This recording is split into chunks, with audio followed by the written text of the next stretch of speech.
बिस्मिल्लाहिर्रहमानिर्रहीम। दोस्तों, हिन महिल असां पाक वादी जबल सोर जे साम्हूं बीठा आहियूं। हीउ जेको मंज़र ॾिसो था, अल्हम्दुलिल्लाह जबल सोर जो आहे।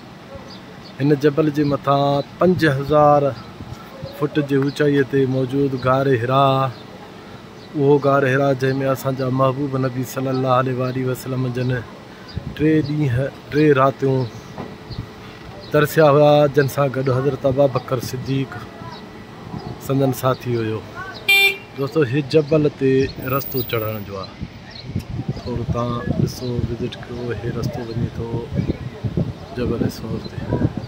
ठीकु आहे, हितां कुझु जाइ बिल्डिंग अड़ती अची वञे, वरी रस्तो इहो साम्हूं तव्हां मथे जबल ते ॾिसंदा वञो था। हीउ रस्तो आहे।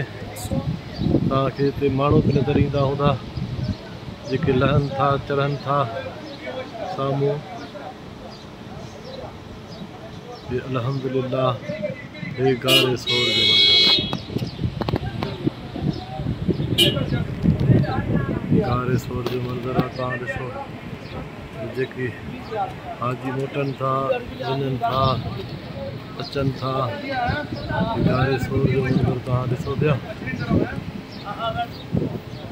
उहो गार आहे जंहिंजो किसो नांग जो बि तव्हां किसो मशहूरु आहे, जेको तव्हां ॿुधो हूंदो। हे सभु ज़ियारत करण वारा हाजी सगोरा के अचनि था, के वञनि था। हे जेको बि आहे पंहिंजो सभई आहिनि। हे हाजी साहब, हे ॾिसो था, हे जेको साम्हूं हाजी साहब बीठो आहे, हे वियो जबल ते चढ़ी, अध तूं भॼी आयो संगत खे फिटी करे, हाणे वापसि बीठो आहे। मसलो कश में कयूं, चए थो त बसि वेंदे ॿीहर हाजी साहब चढ़ंदे। ग़लति ॻाल्हि न कजांइ, मको थी न चढ़ंदे सफ़ा न कर। सुभान अल्लाह। ये हसीन मंज़र ॾिसो, गारे सोर जबल सोर आहे। माशाअल्लाह, अल्लाह ताला शाल सभिनी ॾिसण वारनि खे इहो पंधु नसीब करे ऐं हिते पहुचणु नसीब करे। आमीन सुम आमीन। दोस्तों, हिन भेरे मां बि न वञी सघियो आहियां। मां बि परे खां ज़ियारत कई आहे। हिन खां काफ़ी अॻिते वियो हुयुसि, बहरहाल पंहिंजो गार ताईं मां बि कोन वियो आहियां।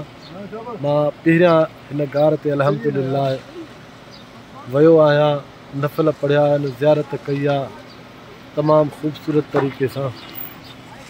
हीअ आहे अदा असांजो सोने नबी करीम सल्लल्लाहु अलैहि वसल्लम जन ज़हज़ार में हिजरत वारे टाइम हज़रत अली साईं करमुल्लाह वजहू जन खे बिस्तरे ते सुम्हारे अल्लाह जो नालो वठी हिजरत करे मदीने शरीफ़ ॾांहुं हज़रत अबू बकर सिद्दीक़ खे साण करे रवाना थिया।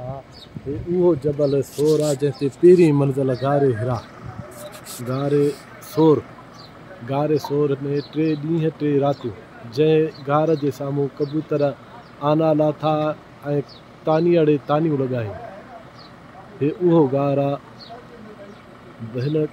हिन गार में कबूतर बि तमामु बहितरीनु। हे ॾिसो था, साम्हूं कबूतर वेठा, हर जॻह ते तव्हांखे कबूतर मिलंदा।